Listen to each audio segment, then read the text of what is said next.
After her father's death, Leah Marlowe inherited an old, abandoned farm deep in the mountains. She thought it was just a run-down house, something to sell and forget. But hidden beneath the floorboards was a secret one that would change her life forever. What she found in that farmhouse didn't just bring her to tears, it gave her a reason to stay. Before we dive in, if stories mean something to you, hit subscribe and tell us in the comments where you're watching from.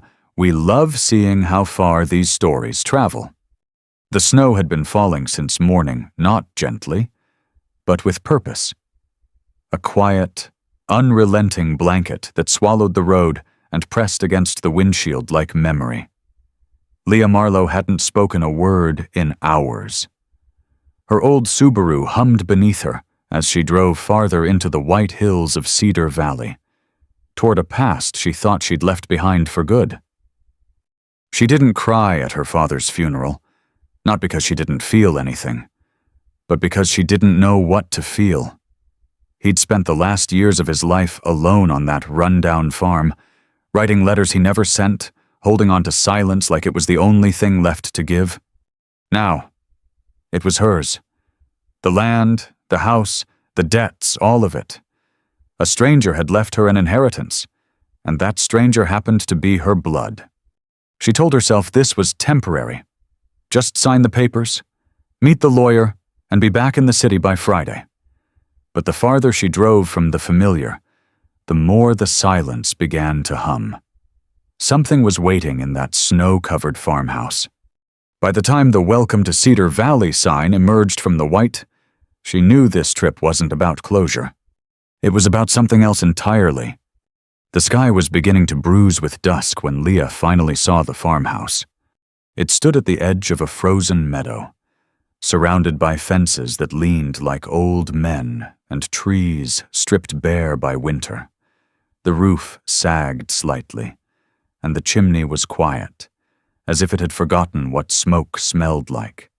A single light post near the porch flickered against the snow, casting long shadows across the yard.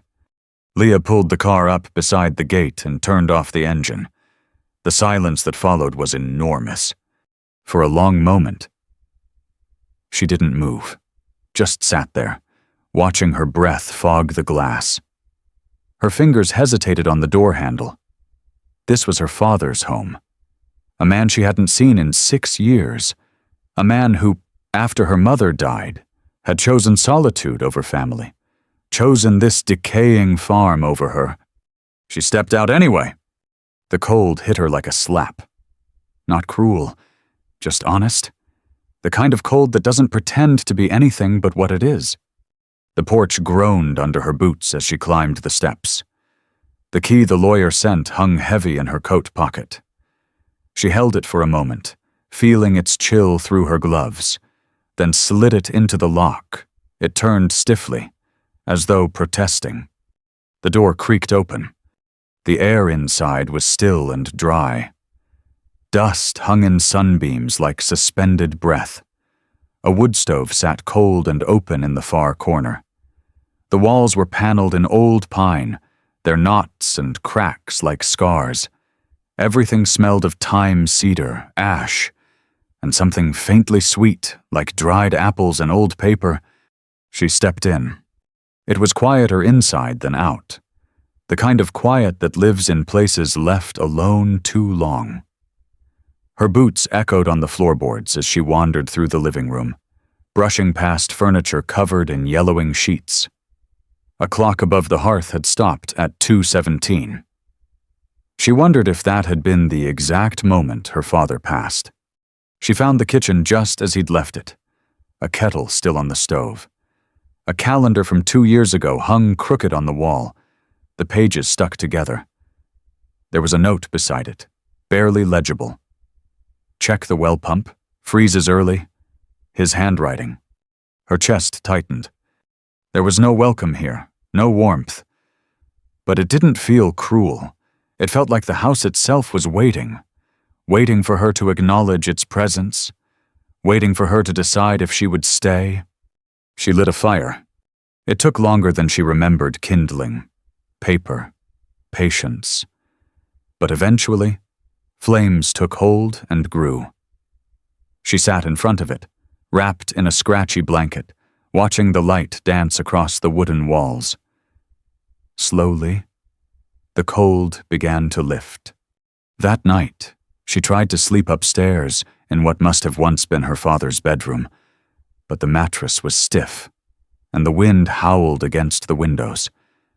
So she came back down and curled up on the couch, closer to the fire, closer to something that felt almost like safety. It was then she noticed the photograph. Sorry. It sat on the mantel above the wood stove, barely visible behind a dusty oil lamp. She reached up and wiped the glass clean with her sleeve. Her parents stood together in the picture, younger than she remembered them ever being. Her mother's hand rested lightly on her father's arm, and in the corner, a little girl stood in a red coat, face turned slightly away from the camera Leah. She hadn't known this photo existed. Tears welled in her eyes before she could stop them. Not for the photo, not even for the people in it, but for the ache of memory for everything that had been lost and everything that had never been spoken. She sat back down, the blanket pulled tight, and stared at the flames. The wood popped and hissed, and for a moment, she thought she heard a voice low, barely audible, like the house exhaling. She told herself it was nothing. The wind, the fire, her imagination. But deep down, something stirred. A whisper of a feeling she couldn't name yet. This wasn't just a house, and her father hadn't left it to her by accident. He'd left it for a reason. Leah woke in the middle of the night, unsure what had pulled her from sleep. The fire had burned down to a soft orange glow. Shadows stretched across the floor, long and lazy. The wind had quieted, and the house had settled into that deep kind of silence only old buildings know not empty, but watchful. She sat up slowly, blanket slipping from her shoulders, and listened. Then she heard it, a soft sound, not loud enough to be alarming, but strange enough to make her skin prickle. It was coming from the kitchen, a faint, rhythmic creak, like something shifting under weight. Then it stopped. She waited. Nothing. Leah stood, moved toward the kitchen in her thick socks, the floor cold beneath her feet. The only light came from the embered fire behind her. As she reached the doorway, she paused. The kitchen was still silent, cold. But something was different. She saw it in the corner, near the far wall, where the linoleum peeled back with age. One floorboard didn't sit flush. It was slightly raised at the edge, like it had been pulled up or never settled right to begin with. Leah knelt slowly, brushing the dust aside. Her fingers found a small metal ring embedded in the wood, a handle. She hesitated. Her heart thudded. There was no reason for her to be afraid. But something about the air heavier now, colder, made her breathe slower, as if the house itself were holding its breath. She gripped the ring and pulled. The board lifted with a groan, revealing a square hole, just wide enough for a person to fit through. A thin draft of cold air crept up from below, carrying the scent of stone, damp wood, and something else. Something old. She fetched a flashlight from her bag and shone it down. Steps. Wooden. Narrow. Steep. They descended into what looked like a cellar, but not the kind used for canned peaches and firewood. This space felt different. Tighter. Hidden. Leah's breath caught. Her father had never mentioned a basement. She lit a candle from the stove and took it with her, holding it low as she made her way down the steps. Each creak of the wood echoed like a whisper. Her shadow danced along the stone walls. The air was sharp with cold. The room was barely taller than she was, built of rough-hewn stone and timber beams blackened with time, and then her light fell on it, a cot. Rusted frame, thin, decayed mattress. A folded blanket at the end. Next to it, a wooden table, a cracked enamel mug, and notebooks. Dozens of them, stacked in a neat row. Bound in worn leather. Leah approached slowly, fingers trembling as she touched the top one. The cover was faded, but still legible. Samuel Marlowe. Winter. 1935. Her great-grandfather. She opened it. The ink had browned, but the handwriting was steady, deliberate. The first line chilled her more than the air. "Two tonight. A woman and her boy, cold to the bone. Can't send them on. Kept the lamp low after midnight." She turned the page. Entry after entry, dated by hand. Each one a single sentence. Sometimes two. The sheriff came asking again. 3 this time. 1 coughing blood. "Keep the fire low. The wind hides footsteps." Her breath caught as realization bloomed. This wasn't just a cellar. It had been a hiding place. Not for food or tools, but for people. For the lost, the hunted, the forgotten. She read on. The entries were spare, but heavy with meaning. Her great-grandfather had sheltered travelers perhaps during the Great Depression, perhaps longer. People on the run, people with nowhere else to go. There were no names, no explanations, just quiet records of kindness done in secret. Toward the end of one journal, a single phrase stood out, written in darker ink. "If you find this, keep the fire burning." Leah closed the book, hands shaking. That's what she thought she'd heard the night before, just before waking. She stood in the center of the small stone room and looked around with new eyes. This wasn't just a cellar. It was a memory, a promise, a legacy. Her father had known. He must have. That's why he left the farm to her. Not out of guilt, but because he trusted her to see it, to feel it, to carry it forward. She climbed the stairs back into the kitchen, her mind whirling. The floor creaked behind her as she closed the hidden door. She stood still for a long while, staring into the fire. Her hands pressed to the warmth of her chest. She didn't cry. Not yet. But something inside her had cracked open. A door she hadn't known existed. She made tea, or tried to, with the last bit of stale leaves she found in a tin by the sink. Then she sat at the kitchen table, candle flickering beside her, and wrote in her journal for the first time in years. "I found something tonight. Something I think I was meant to find. The house isn't empty. Not really. It remembers. And now, so do I." Hours later, as the wind picked up again, Leah curled near the fire with one of the old notebooks in her lap. She read until her eyes burned.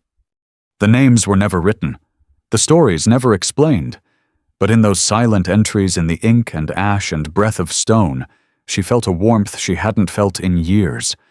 A truth began to take root. This place was never about money or land. It was about offering warmth when the world is cold. And in that moment, she knew she wouldn't be leaving anytime soon. By morning, the storm had passed, leaving the world outside brittle and white. The light through the windows was soft and milky, like the sky hadn't quite made up its mind to shine. Leah stood in the kitchen, clutching a chipped mug of hot water, watching frost creep across the window pane like delicate lace. She hadn't slept much. Her thoughts had circled through the night, curling around every word in her great-grandfather's notebook. The cellar, the entries, the whispered legacy between the lines. Something inside her had shifted, not loudly, not all at once, but like a slow turning of the tide. She had come here to close a chapter, but it no longer felt like an ending. It felt like a beginning, wrapped in her father's old flannel coat. She moved through the farmhouse differently now, with purpose. Reverence. She no longer saw it as decaying or forgotten. She saw it as dormant, like something that had been asleep, waiting to be remembered. She returned to the living room and lit the fire again, coaxing the reluctant logs to catch. As flames began to lick upward, she felt it, the house breathing in, waking up. On the mantel above the hearth, she noticed a row of photographs she hadn't examined before. Some frames were cracked, the glass fogged with time. She wiped one clean. It was the same house, but decades younger. Fresh paint, straighter lines. A man stood out front tall, serious, hand on the shoulder of a young woman. Behind them, a little boy squinted at the camera, caught mid-blink. On the back, written in faded blue ink, Spring 1942, S. Marlowe and family. She traced the writing with her finger.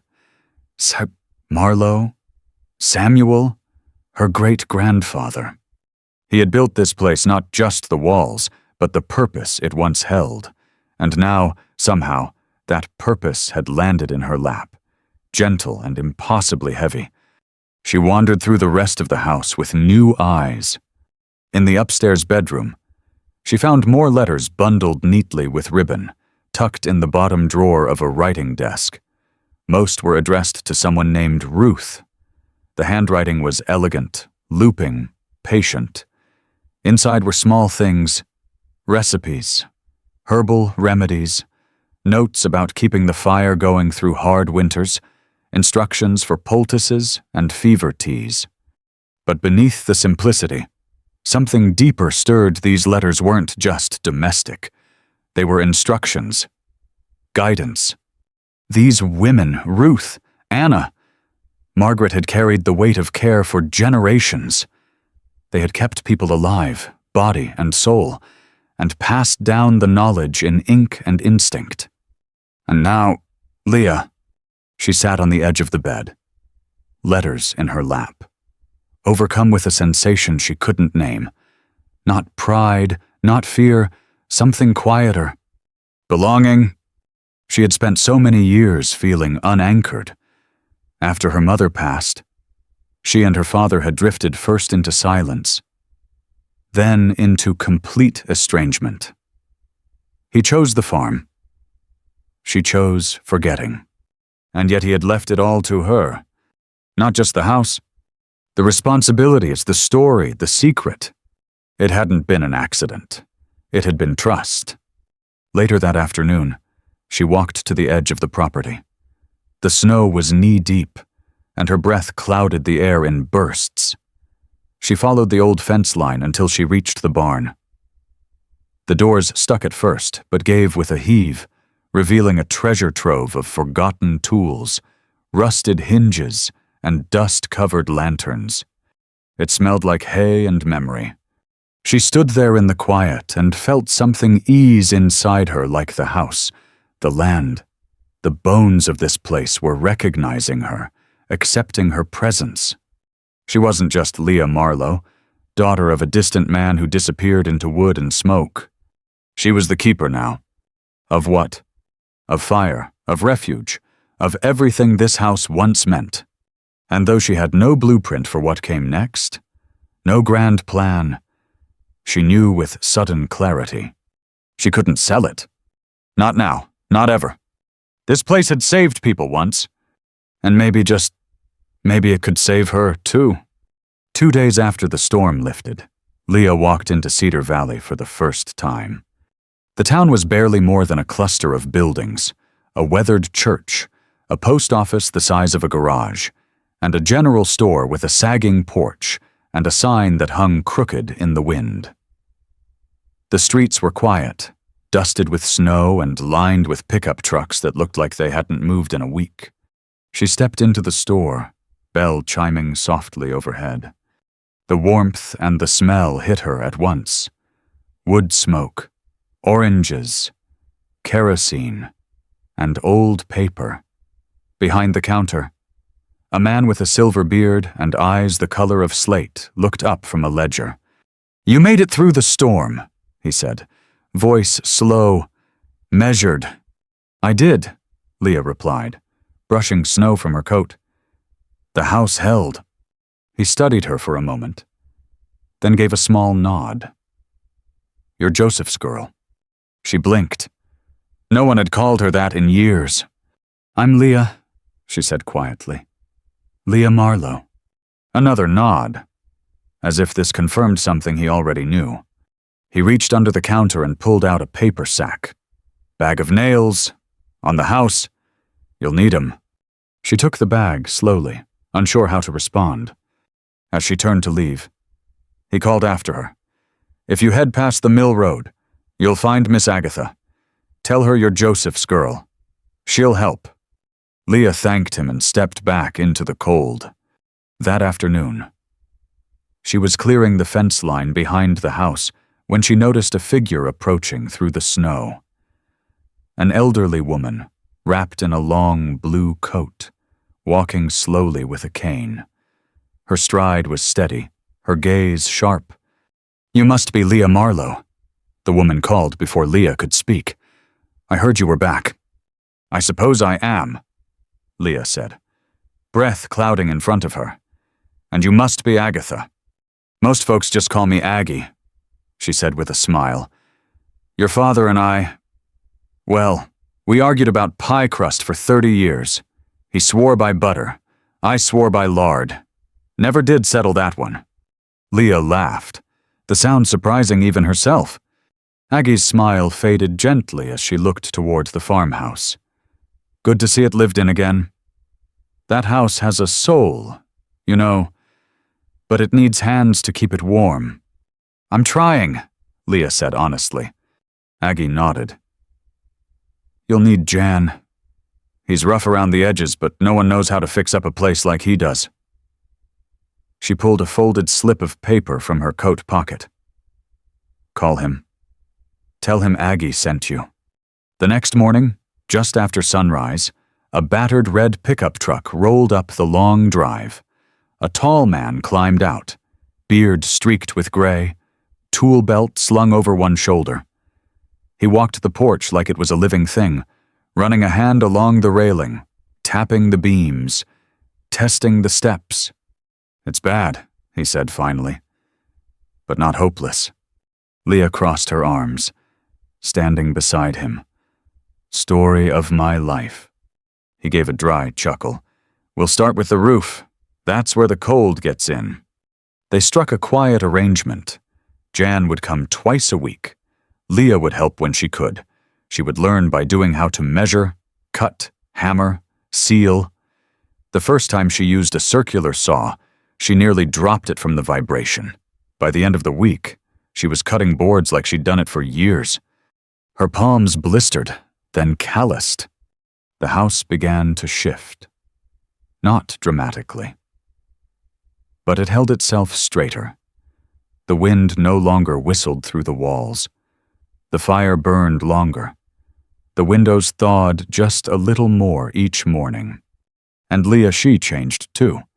She no longer woke with the same weight in her chest. She didn't check her phone for messages that never came.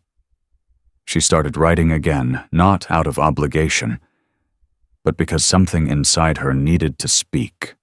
Some nights, she sat by the hearth and read the old journals, candlelight flickering across pages filled with names, dates, brief notes of survival. She imagined their faces, their stories, their gratitude. Each hammer she lifted, each pane she replaced, wasn't just repair. It was remembrance. And maybe, just maybe, it was healing. Leah's hands no longer trembled when she swung the hammer. By mid-January, the house had begun to take on a new shape. Not physically, not entirely, but spiritually.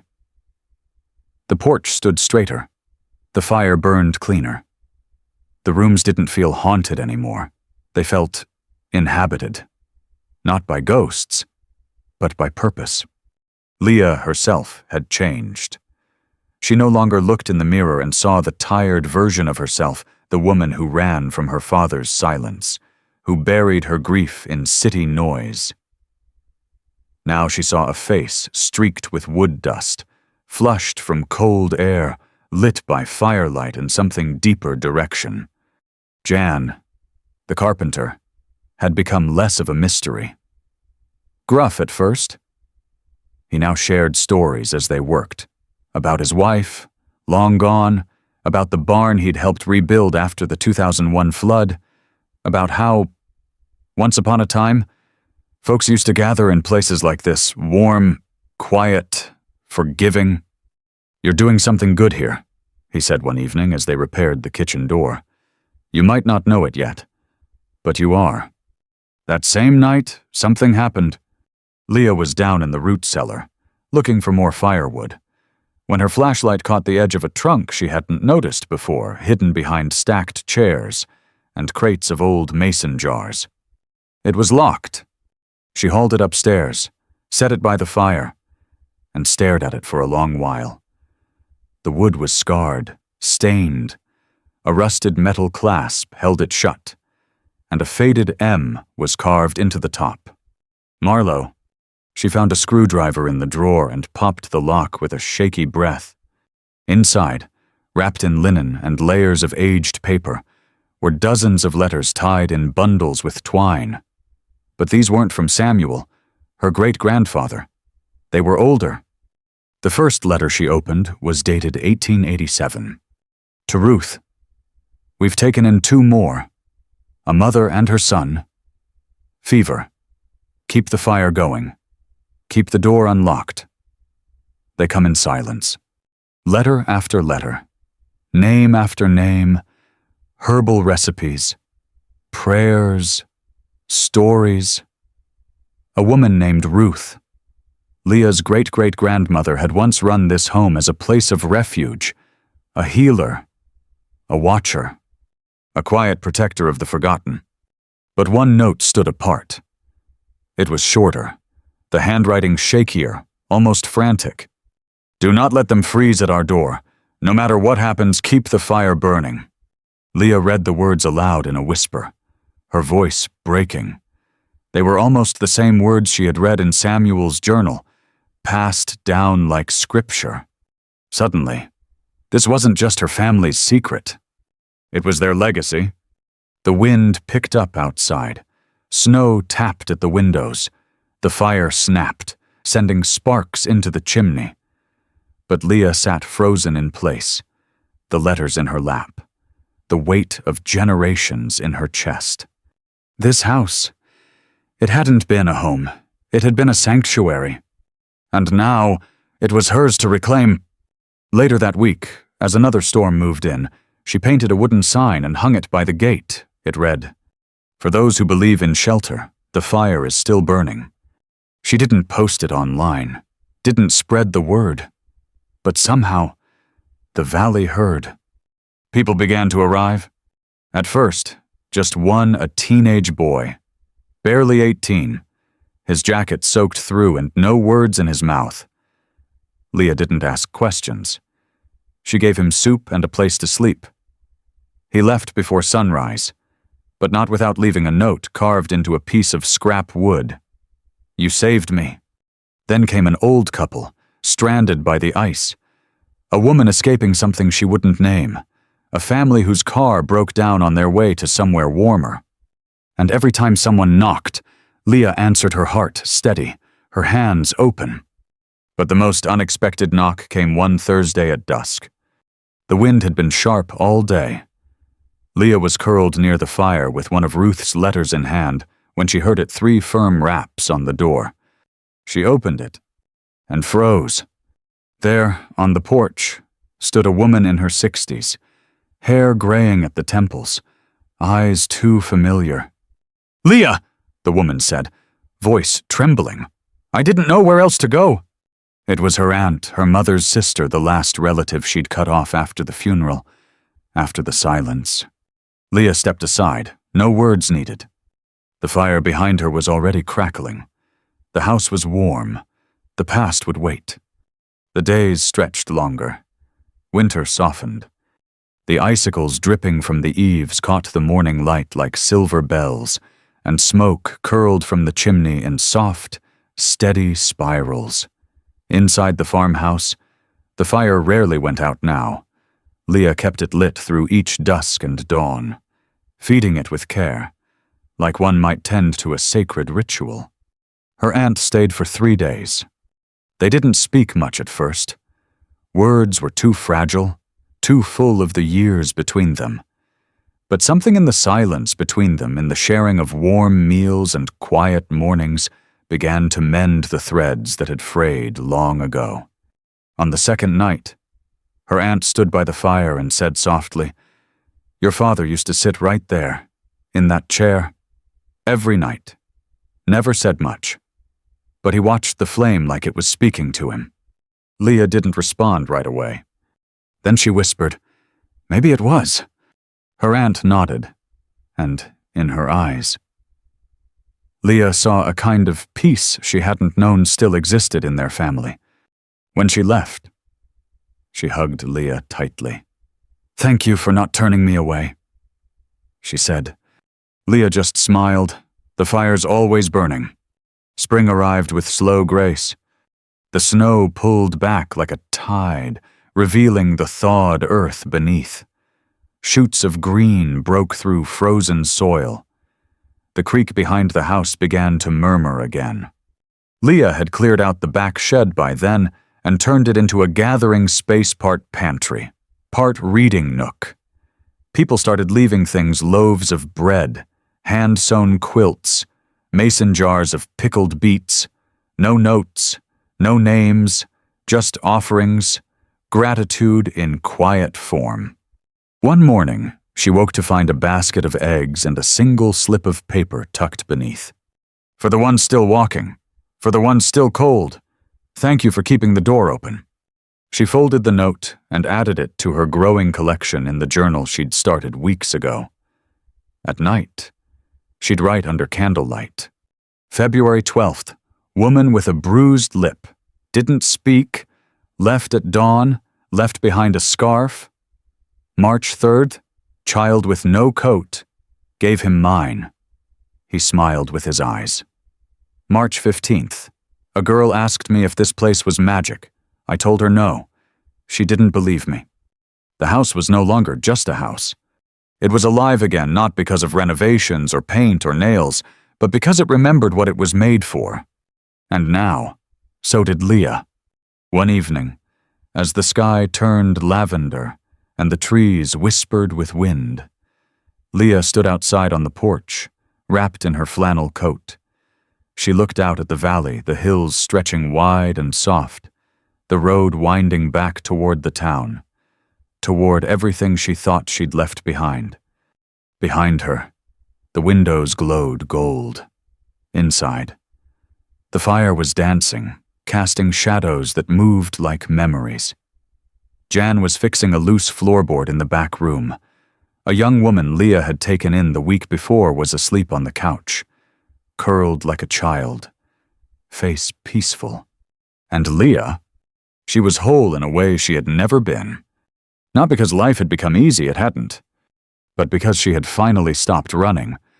She walked back inside and sat by the hearth, feeding the flames one more log.